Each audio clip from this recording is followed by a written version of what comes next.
सर्वांना नमस्कार. कोवळी कळी या स्टोरीचे 61 एपिसोड यापूर्वीच अपलोड केलेले आहेत. कृपया ते सगळे एपिसोड ऐकण्यासाठी आपल्या चॅनलला भेट द्यावी. सविताला पाळी आली आणि पिंट्याच्या आनंदाला पारावार उरला नाही. त्यानं शिवता शिवत विटाळ असलं काहीही न मानता सरळ तिला मिठी मारली आणि सविताला सुद्धा आता खूप भारावल्यासारखं वाटत होतं. तिच्या आतमध्ये वेगळीच काहीतरी हालचाल जाणवत होती आणि तिला आता पूर्णत्व प्राप्त होणार, ती आई होणार या दिशेनं तिचं एक पहिलं पाऊल पडलं. मग पिंट्यानं तिच्या पोटावर हळूच हात ठेवला आणि म्हणाला, खूप त्रास होतोय का गं? तुझ्या पोटात वगैरे दुखतं का? सविता म्हणाली, हो, खूप पोटात दुखतंय ना. मग पिंट्यानं तिला दवाखान्यात नेली आणि आता डॉक्टरांना सुद्धा खूप आश्चर्य वाटलं आणि ते म्हणाले, हा चमत्कारच म्हणावा लागेल. कधी कधी असे चमत्कारही होतात आणि त्याच्या पुढे विज्ञानसुद्धा हार मानतं. आणि त्यांनी तिला व्यवस्थित चेक केली आणि आता सविताचे 4 दिवस सुरू झाले. पिंट्या तिला चहा करून द्यायचा, आंघोळीला पाणी गरम करून द्यायचा. तिला जड वस्तू अजिबात उचलू देत नव्हता. ती हसली आणि म्हणाली, अहो, गरोदर नाही मी, फक्त पिरियड्स आलेले आहेत. इतकी काय काळजी करता? पिंट्या म्हणाला, तुला नाही कळणार. आता मला डबल हुरूप आला आहे. सविता, खरंच आपलं मन जर चांगलं असेल ना, तर देवसुद्धा आपल्यासाठी कुठे ना कुठेतरी उभा राहतोच बघ. आणि त्याला उभं राहावंच लागतं. आपल्या चांगुलपणाकडे बघून त्याने सुद्धा हात टेकलेले असतात. आणि असंच तुझ्या बाबतीत घडलं आहे. तू या मुलींवर इतकं प्रेम केलंस, सख्ख्या आईपेक्षा जास्त, आणि म्हणूनच देवाला सुद्धा निसर्गाच्या नियम बदलून तुझ्यावर प्रसन्न होऊ वाटलं आणि तुलाही आई होण्याचं वरदान मिळालं. आता ते दान तुझ्या पदरात पडणार आहे. इतक्यात कुसुम आली आणि म्हणाली, सविता आणि रावसाहेब, सविताला मासिक पाळी सुरू झाली. आता याचा गाजावाजा कुठेच करू नका, नाहीतर उगीच दृष्ट लागेल. आणि रावसाहेब, मला माफ करा, पण आत्यांना पण हे सांगू नका, कारण ते अख्ख्या वस्तीभर करतील. तुम्हाला तर माहीतच आहे त्यांचा स्वभाव. नंतर त्यांना कळेलच की हळूहळू. आणि आपण घरातल्या घरात गुपचूप सविताची ओटीसुद्धा भरू. पिंट्या म्हणाला, नाही वहिनी, आम्ही कोणालाच नाही सांगणार, अगदी सविताच्या आईला सुद्धा नाही सांगणार. आणि आता लहान मुली होत्या घरात, त्या इकडून तिकडून पळायच्या. सविता बाजूलाच बसलेली असायची, पण लहान मुलगी झोपायला तिच्याकडे जायची आणि घरभर फिरायची. आणि देवाला व्हायची ती शिवता शिवत व्हायलाच लागली आणि कुसुम दररोज त्यांचा डबा करून द्यायला लागली. आणि या दिवसात सासऱ्याला सवितानं जेवण दिलं नाही बनवून, कुसुमच देत होती. म्हणून थोडा डाऊट आला आणि सासू तिच्या घरी गेली. सविताला 3रा दिवस होता आणि तिला वेगळी बसलेली पाहून, झोपलेली पाहून सासू म्हणाली, काय झालं? तू आजारी आहेस का? सविताला काय बोलावं ते सुचेना. खोटं तरी ती बोलू शकत नव्हती आणि खरंही सांगू शकत नव्हती. आणि सविता म्हणाली, आता मी वेगळं बसली आहे. आणि सासूला जेव्हा ही बातमी कळली तेव्हा सासूला सुद्धा आनंदच झाला आणि ती सगळ्यात आधी त्या मुलींना म्हणाली, देवाकडे जाऊ नका गं, नाहीतर शिवता शिवत होते. इतक्यात पिंट्या आला आणि म्हणाला, आई, आता तुला कळलंच आहे तर शांत बस. आणि सासूसुद्धा शांत बसली, पण तरी पण तिच्या चेहऱ्यावर एक प्रश्नचिन्ह होतंच. हिला पण मुलीच झाल्या तर काय करायचं? मग हिला पाळी येण्याचा काय उपयोग? आणि पुन्हा सासूनं नव्या जोमानं नवस करायला सुरुवात केली. आणि इतक्यात मुलींना भेटायला अनिता आली आणि तिथंच काट्याच्या फांदीवर वाळत टाकलेली मासिक पाळीत घेण्याची फडकी बघितली आणि तिला जरा शंका आली. आणि ती तिथंच खेळत असलेल्या मोठ्या मुलीला म्हणाली, तुझी दुसरी आई काय करते गं? ती मुलगी म्हणाली, ती झोपली आहे. अनिता म्हणाली, का झोपली? माझ्या मुली अशा बाहेर उन्हा ताणात खेळतात आणि ही महाराणी हातपाय पसरून निवांत फॅनखाली आत झोपली आहे का? मुली मातीत खेळत आहेत, त्यांना ऊन लागतंय आणि हिला काहीच पर्वा नाही. 4 दिवसाची नाटकं केली मुलींवर प्रेम करण्याची आणि आता हिची माया आटली वाटतं. आणि मोठी मुलगी आता कळती होती. ती म्हणाली, तुला काय करायचं आहे? तुझं काय काम आहे बोल. आणि अनिता तिला हात दाखवून म्हणाली, तू जास्त शहाणपणा करू नकोस. मी तुझी आई आहे, ती तुझी आई नाही, समजलं? मी तुला जन्म दिलेला आहे. तिच्या पोटातून नाही आलीस तू. इतक्यात सविता बाहेर आली आणि म्हणाली, मुलींशी असं का बोलतेस? त्या काही जास्त मोठ्या नाहीत. असली घाणेरडी भाषा मुलींना वापरायची नाही. त्यांच्या मनावर परिणाम होतो. सविता म्हणाली, ते तू नको मला सांगू. आणि आता सविताचा थोडासा वेदनेनं गळाचलेला, पोटात दुखत असलेला, आकसून गेलेला चेहरा तिनं बघितला. पण तिला असं कधी वाटलं नाही की सविताला पाळी वगैरे येईल, तेही इतक्या उशिरा. मग आता इलेक्शनचा प्रचार तर रंगात आला होता. कुसुमनं आधीच सांगितलं होतं कुबेरला, मी कुठेही प्रचाराला येणार नाही, कोणाच्याही पुढे हात जोडणार नाही. जे काही करायचंय ते तुम्ही करा माझ्या नावावर. आणि कुबेर दिवस उगवल्यावर जो बाहेर जायचा तो रात्री उशिरा घरात यायचा. आता या कामात त्याचा पैसासुद्धा बराच जात होता. पण शेवटी राजकारण ही एक नशा असते आणि ती नशा ज्यांना शौक असतो तेच करत असतात. आणि याच इलेक्शनमध्ये, याच नशेमध्ये किती पैसा उधळला तरी त्यांना वाईट वाटत नाही. ते एक प्रेस्टिज असतं आणि तसंच कुबेरला वाटायचं. आणि आता सविताला 5 दिवस झाले आणि ती केस धुवून स्वयंपाकघरात आली. तिचं शरीर खूप मोकळं मोकळं वाटत होतं आणि तिला खूपच हलकं फुलकं वाटत होतं. इतक्या वर्षाची साठून राहिलेली घाण शरीराच्या बाहेर पडली असं तिला वाटत होतं. आणि आता पिंट्यासुद्धा आंघोळ करून बाहेर आला आणि ती न्हाऊन निघालेलं तिचं ते सुंदर रूप न्याहाळू लागला. त्याला ती खूप सुंदर वाटत होती आणि पिंट्यानं घेतलेली नवी साडी आज तिनं घातली होती. आज पिंट्या तिला जवळ घेऊन थोडं इंग्लिशमध्येच म्हणाला, सविता आज तू खूप सुंदर दिसतेस. असं म्हणून त्याने तिला मिठी मारली आणि म्हणाला, आय लव्ह यू. आणि ती थोडी हसली आणि म्हणाली, आय लव्ह यू टू. इतक्यात लहान मुलगी झोपेतून उठून आई म्हणून रडत आली आणि सवितानं तिला कडेवर उचलून घेतलं आणि मग तिच्या लक्षात आलं की मुलीनं सुसू केली आहे. तरीही सवितानं विचित्र किंवा किळस असं काहीही वाटून न घेता तिला स्वच्छ केली, तिचं तोंड धुतलं, तिला चहा दूध दिलं. ती मुलगी खूप छोटी होती जेव्हा अनिता तिला सोडून गेली होती आणि तिला सविता स्वतःची आई वाटायची. जेव्हा सविता तिला मांडीवर घ्यायची ती लहान असताना, तेव्हा ती सविताच्या छातीची दुधासाठी चाळा करायची. तिचा पदर बाजूला काढून तोंड वासायची. तेव्हा सविताचा सुद्धा ऊर भरून यायचा आणि तिच्याही डोळ्यातून अश्रू यायचे. तिची खूप इच्छा असायची तिला दूध पाजायची, तिच्या छातीला लावायची, पण ती असहाय्य होती आणि ती तिला दुधाच्या बॉटलनं दूध पाजायची. आणि त्याचवेळी जिच्याकडे भरपूर दूध होतं ती अनिता मात्र तिच्या मुली टाकून गेल्यानंतर हे दूध आटण्याच्या गोळ्या खात होती. मग एक दिवशी कुबेर कुसुमला म्हणाला, कुसुम चल शेतात जाऊया. ती म्हणाली, कशाला? कुबेर हसून म्हणाला, तुला विमान दाखवायचं आहे, येशील ना? ती म्हणाली, आता शेतात एकही पीक नाही, उन्हाळा सुरू झालेला आहे आणि आता तुम्ही मला ढेकळामध्ये झोपवून विमान दाखवणार आहात का? असं खुलेआम एकही पीक नसतं ना? कुबेर आता खूप हसला आणि म्हणाला, अगं सविता आणि पिंट्या हॉस्पिटलमध्ये गेलेत ना, मग धनगराची पालं पडली आहेत आणि ती मेंढरं आपल्या शेतात बसायची आहेत. पिंट्यानं मला सक्त ताकीद देऊन सांगितलं आहे की आज मेंढरं बसवून घे म्हणजे घे, नाहीतर दुसऱ्या शेतकऱ्याच्यात बसतील, मग तो चिडेल बाई माझ्यावर, चल पटकन. कुसुम म्हणाली, मग तुम्ही एकटे जा ना, तुम्हाला बोलता येत नाही का? मला कुठं बोलता येतं? कुबेर म्हणाला, तुला माहीत आहे ना व्यवहाराच्या बाबतीत मी किती इमोशनल होऊन विचार करतो आणि दुसऱ्याचा फायदा करून देतो. आणि मी जर त्या लोकांच्या फेवर दिला आणि इमोशनल होऊन जास्त पैसे दिले तर तू पण मग सोडणार नाहीस आणि पिंट्या पण सोडणार नाही मला. त्यापेक्षा चल बाई तू आणि तूच व्यवहार कर. मग ती म्हणाली, बरोबर, मग थांबा मी येते. असं म्हणून तिने पिंट्याला एक फोन केला आणि म्हणाली, रावसाहेब मी कसं बोलू त्यांच्याशी, म्हणजे व्यवहार कसा करायचा ते मला सांगा, त्या मेंढरांच्या मालकांशी. मग पिंट्यानं कुसुमला कसं बोलायचं ते सांगितलं. एवढ्या रकमेच्या वर अजिबात जाऊ नका वहिनी आणि त्यांना म्हणावं 8 दिवस बसा. आणि कुसुम मग त्याच्यासोबत गेली. मग दोघांच्याही शेतात फेरावारानं मेंढरं बसवली आणि आता तिथं 2 बिऱ्हाडं होती. नवरा बायकोच्या 2 जोड्या होत्या आणि एक एक्स्ट्रा पुरुषसुद्धा होता.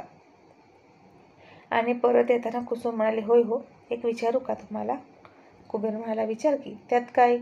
एवढं इतका संकोच करतेस? ती म्हणाली, नाही म्हणजे मी काय म्हणते, हे लोक नवरा बायकोच आहेत ना एकमेकांचे? कुबेर म्हणाला, हो.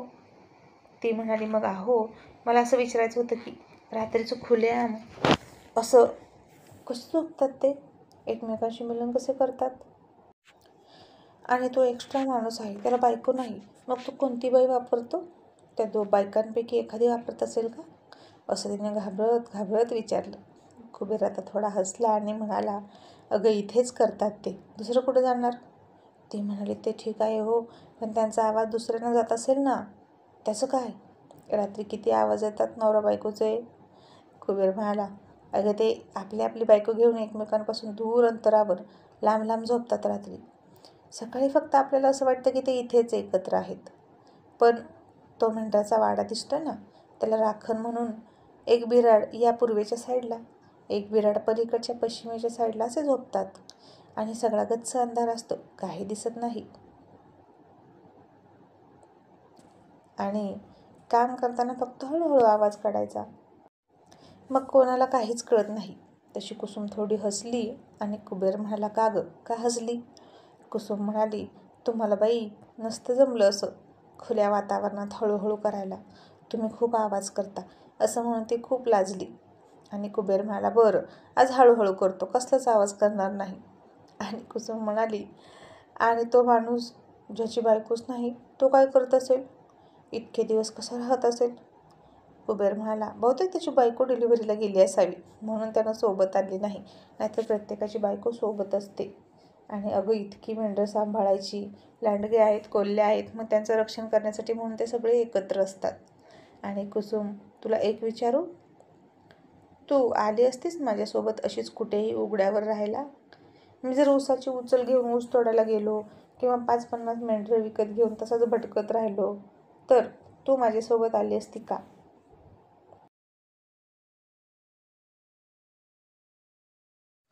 कुसुम म्हणाली, नक्कीच आले असते. जिथे तुम्ही तिथे मी. विरहाच्या अग्नीत एकटं जळत राहण्यापेक्षा तुमच्यासोबत मिळेल ती चटणी भाकर खाऊन जगायला मला आवडलं असतं. जशी सीतासुद्धा सगळं राजवैभव टाकून रामच्या मागे गेली होती वनवास बघायला, फक्त तिचा नवऱ्याचा सहवास मिळावा म्हणून. तसंच मीही केलं असतं. मी तुम्हाला म्हणत होते की मला मुंबईला घेऊन चला, पण तुम्ही नेतच नव्हतं. कुबेर म्हणाला, कुसुम, एक वेळ जंगलातला रानावनातला वनवास परवडला, पण ती मुंबई परवडली नसती. अगं तुझ्यासारख्या भोळ्या भाबड्या बायकांसाठी ती मायानगरी खूप वाईट आहे, म्हणून मी तुला नेत नव्हतो, कारण तू इथे सेफ होतीस म्हणून. पण इथे सुद्धा भावड्यासारखे लांडगे टपून बसलेलेच होते दापात धरून तुझी शिकार करण्यासाठी. पण त्या नालायकाला इतकं माहीत नव्हतं की तू किती संस्कारी आहेस. कुसुम म्हणाली, हो, पण त्यानं त्याचे प्रयत्न सोडले का बघा ना, शेवटी अनिताला त्यानं फितवलंच. कुबेर म्हणाला, तिलाच आग सुटली होती, हिनं स्वतः आग लावून घेतली. बोट घालायला जागा मिळाली की कोणीही फाडणारच ना. ती जातीवंत नव्हतीच, तसल्याला पुरून उरायला तुझ्यासारखी जातीवंत स्त्री लागते. आणि काय ग कुसुम, मला सांग, जर तू उद्या सरपंच झालीस तर काय काय करशील? कुसुम म्हणाली, आधी मी सगळ्या दारू पिणाऱ्या माणसांना वटणीवर आणून सगळ्यांना गावाच्या बाहेर हाकलून देते की नाही बघा. आणि त्या अनितासारख्या छिनाल बायकांना गावामध्ये सर्वानुमते ठराव करून नो एंट्री करणार. आणि या बायका जो जवळ येईल त्याला जवानी वाटत बसतात, त्यामुळे पुरुषसुद्धा नादी लागतात. त्यामुळे मला वाटतं की पहिली चूक या बायकांची आहे. त्या जर नकार देत राहिल्या आणि अशा पुरुषांची तक्रार केली तर प्रकरण इतकं पुढे जातच नाही. कुसुम आता खरंच सरपंच झाल्यासारखी बोलत होती, खूपच शहाण्यासारखी बोलत होती. आणि आता तिच्याही अंगात रूपा संचारली की काय असं वाटत होतं. आणि कुबेर थोडा गालात हसून म्हणाला, म्हणजे माझा निर्णय योग्य होता. कुसुम दिसती तितकी भोळी मुळीच नाही. तिला फक्त एका संधीची गरज आहे, आणि ती संधी मिळाली की ती नक्कीच एखाद्या आकाशातील चांदणीप्रमाणे चमकणार. आणि आता तीच संधी तिला मिळत आहे, आणि ती नक्कीच संधीचं सोनं करत जगावेगळं काम करून दाखवणारच, असा विश्वास कुबेरला वाटत होता.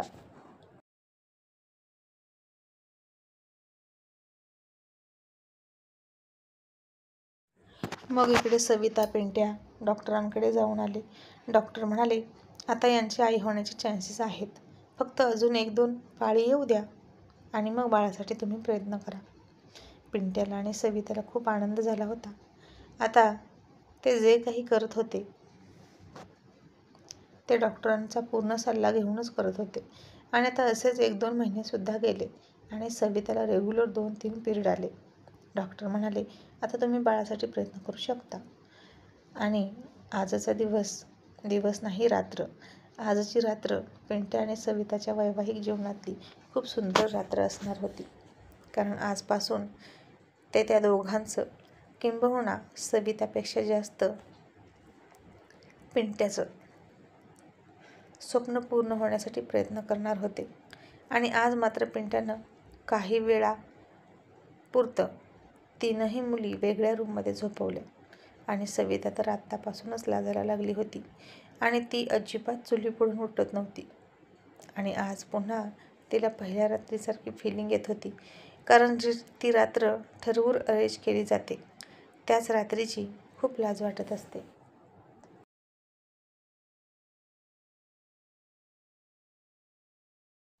आणि आजची रात्र अशीच पिंट्यानं ठरवून प्लॅन केली होती. त्यानं आज स्वतःच अंथरूण केलं, मुलींनासुद्धा झोपी लावलं. तो तिला एकही शब्द बोलला नाही आणि तीही त्याला बोलत नव्हती. एक वेगळीच उत्सुकता, ओढ त्या दोघांमध्ये निर्माण करत होता तो. मग त्यानं झोपण्याची सगळी तयारी केली आणि ती तरीही अजून उगीचच चुलीतली राख एका काठकीने इकडे तिकडे विस्कटत खाली मान घालून बसली होती. आणि मनात, मेंदूत, डोळ्यात मात्र पिंट्या काय करणार याचेच सगळे विचार होते. आजपर्यंत त्याची पाहिलेली प्रेमळ, रागीट, रोमॅन्टिक अशी सगळी रूपं तिला दिसत होती. आणि आता अचानक तो किचनमध्ये आला आणि तिचा हात पकडला. तशी तिच्या हृदयाची धडधड पुन्हा वाढायला लागली. चुलीतली आग विझून विस्तव तर कधीच विझून गेला होता. सगळी धगधगती चूल थंड झाली होती. पण आता सविताच्या आणि पिंट्याच्या हृदयात मात्र प्रणयाचा विस्तव पेटलेला होता. आणि दोघांचीही शरीरं कमालीची तापायला सुरुवात झाली. त्यानं तिला उठवून उभा केली. आज तिचे 3 पिरियड्स संपून तिचा 7वा दिवस होता. आणि तो तिला म्हणाला, सविता, डॉक्टर काय म्हणाले आहेत माहीत आहे ना? मग तू इतकी लाजत राहशील तर कसं होणार? आणि ती तरीही म्हणाली, अहो, मी खरंच सांगते, मी या मुलींवर समाधानी आहे, मी खुश आहे. मला माझं मूल व्हावं असं वाटत नाही. पिंट्यानं आता तिच्या तोंडावर हात ठेवला आणि म्हणाला, मुलगी हो किंवा मुलगी असू दे, पण मला तुला आई झालेलं पाहायचं आहे. आणि तुझ्यावरचा वांझोटेपणाचा, निपुत्रिकपणाचा हा कलंक मला पुसून काढायचा आहे. असं म्हणून आता तो तिला उचलूनच बेडरूममध्ये घेऊन गेला. तशी तिला लाज वाटली आणि पिंट्या तिच्या खूप जवळ आला. आणि आता तो तिची साडी काढणार इतक्यात छोटी मुलगी रडून उठून आली आणि दार वाजवायला लागली आणि म्हणाली, आई, दार उघड. आणि सविताचं आता हृदय पिळवटून टाकल्यासारखं वाटलं. तिच्या आवाजाने तिने पिंट्याला बाजूला ढकलला आणि झटकन दरवाजा उघडला आणि तिला घेऊन झोपली. आणि दोघीही मायलेकी एकमेकींवर प्रेम करत झोपल्या. आणि आता पिंट्याने डोक्यावरच हात मारून घेतला आणि तशीच तिला पाठीमागून त्यानं लाडात मिठी मारली आणि तिच्या छातीवर हात ठेवला. आणि मनात म्हणाला, मला खात्री आहे, तुला तुझं मूल झालं तरी तुझ्या वागण्यात कधीच सावत्रपणा उतरणार नाही. I love you Savita. असं म्हणून तो मुलगी कधी झोपते याची वाट बघत होता.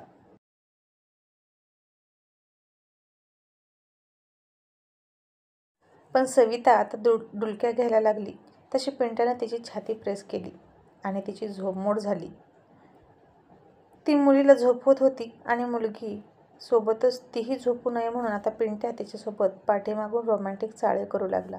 आणि त्याने तिच्या ब्लाऊजचे हुक काढून टाकले आणि पाठीमागून तिला कुस करू लागला, तिला किस करू लागला. आणि सविताची झोपच उडाली. पण मुलगीही झोपेना आणि पिंट्याही तिला झोपू देईना.